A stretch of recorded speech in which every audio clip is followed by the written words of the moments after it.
horrible story, which has been going around for a while, about Sarah Moulds, a woman who was a teacher. She owns a pony, she still owns the pony, called Bruce, who she was videoed striking in November 2021. It's a protected animal, a pony called Bruce Almighty. She was, after the film, she was cleared of causing a protected animal unnecessary suffering. I'm not entirely sure why, to be honest. I just want to have a look. Now, if you've got kids in the room, you might not want them to see this, just to be aware of this if you're watching on Talk TV. But there is a video of what Sarah Moulds did to this horse, and I want to show a little bit of it now. So just to warn you, you might find this distressing, but it's important for the argument, and that's why we've decided to show it. So let's have a look at this.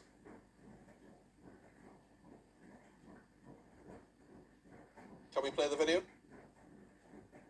I'm sorry, we actually can't play the video at the moment. We've got a technical issue, but I think a lot of people have seen it. They've perhaps seen it around social media and so on. And Sarah Moulds was filmed kicking and slapping a horse, but she was found not guilty of causing unnecessary suffering to a protected animal. I find this pretty astonishing. Let's talk to Dominic Dyer now. He's animal welfare campaigner and writer. Dominic, you're very welcome to Talk TV. How are you today? Good to see you, Peter. Thank you very much. I'm fine. What do you make of this? I mean, I just find it astonishing. She has been found not guilty. We have seen, sadly, not on Talk TV because we can't just do it at the moment because of a technical issue, but we're trying to sort that out. We'll try and show it before 12 o'clock if we can. But what appeared to me to be very, very clear and straightforward case of animal cruelty. What do you make of it? What do you make of this affair? Well, there's no doubt in anyone's mind. You can see the video footage that was taken by the Hunt Sabs and, provided to the RSPCA to mount this prosecution on very good grounds that she's been kicking, slapping and punching the horse. The horse didn't walk into her fist. The horse didn't walk into her foot. She was acting in a way which was aggressive and cruel to an animal. Now, we have laws in this country against such cruelty, and they have been enhanced and strengthened. Give credit to this government for doing something in this area over the last few years, and you can go to prison for up to 5 years for this type of behaviour towards animals, horses, dogs, cats, and it's a serious offence and should be treated as such. Clearly, it angered a lot of people on social media, and it exploded on social media. When I posted it, millions of people were sharing this. Just to explain how this made it onto social media, there was a Hunt Saboteur who filmed Sarah Moulds kicking the horse in the chest, slapping him 4 times in the face before returning him to a horse box. Exactly. And her argument in court, and she brought an expert witness in, was to say I was trying to control the horse and get it into the box, and the video was taken out of context. And if I didn't control the horse in this way, it could have been a danger because it could have got onto the highway. Is it possible that her argument, let's just, we have a couple of minutes, so let's just air this. Is it possible that argument was correct, Dominic?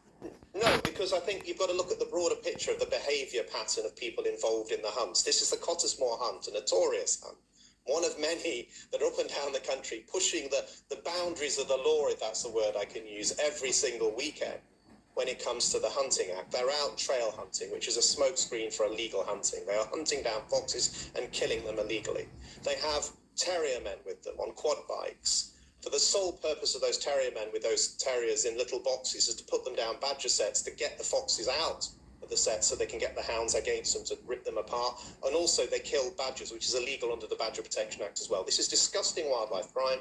We have lobbied the government over this period of this parliament and previous parliaments to say this shouldn't happen, this should be dealt with, you should tighten the law, and they refuse to do anything about it.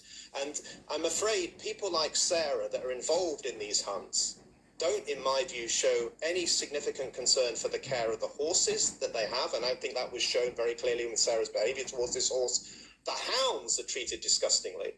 They're fed raw meat, they don't get veterinary intervention when they get injuries, and you can imagine they get terrible injuries going through fences and things. They are shot with bolt guns when they're no value anymore, they're not handed over to anyone to be retired. It's a miserable existence. And not only that, the hounds go all the way over the roads, over railway lines, which are real danger to people. They go into people's homes and they kill their pets. We've had numerous cases of that.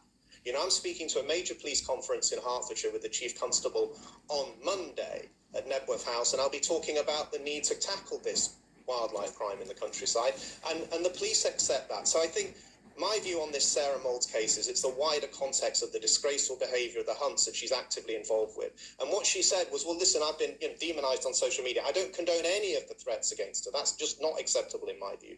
But that doesn't take away from her behaviour and conduct on the day, or the conduct of the Hunts that she's directly involved with. And I think that's the problem.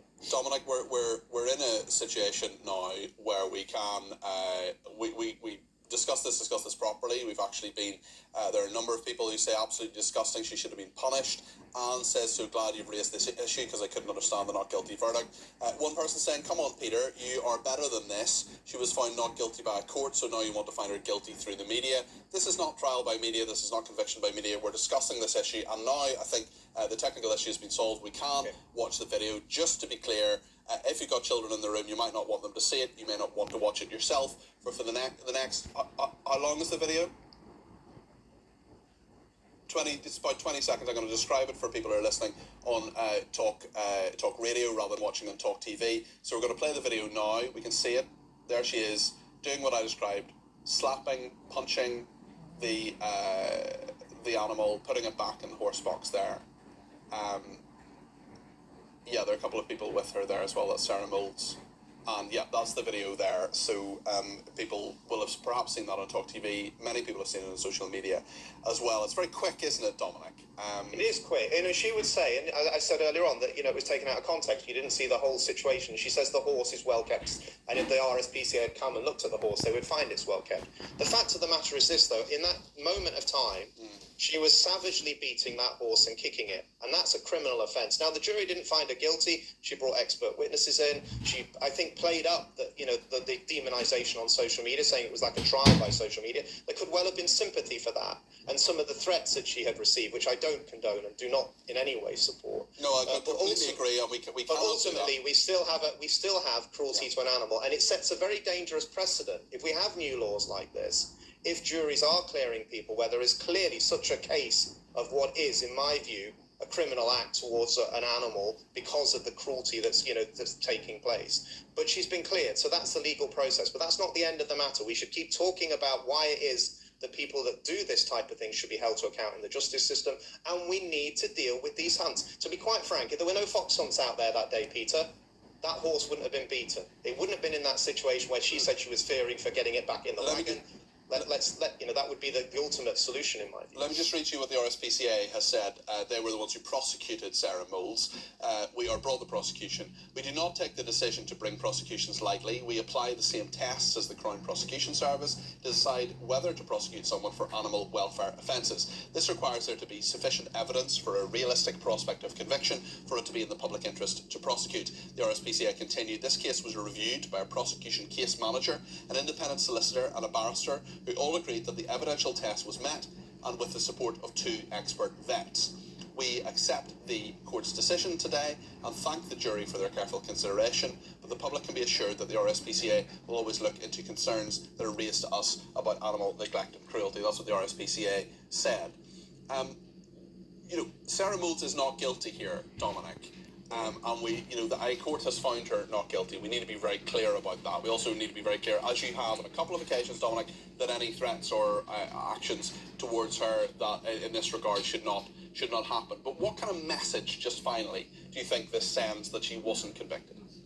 I think it sends the wrong message. I think in the court of public opinion she's been found guilty. In the legal system she has not. There are various technical discussions that would have gone on in that courtroom that aided her case, I've no question of that.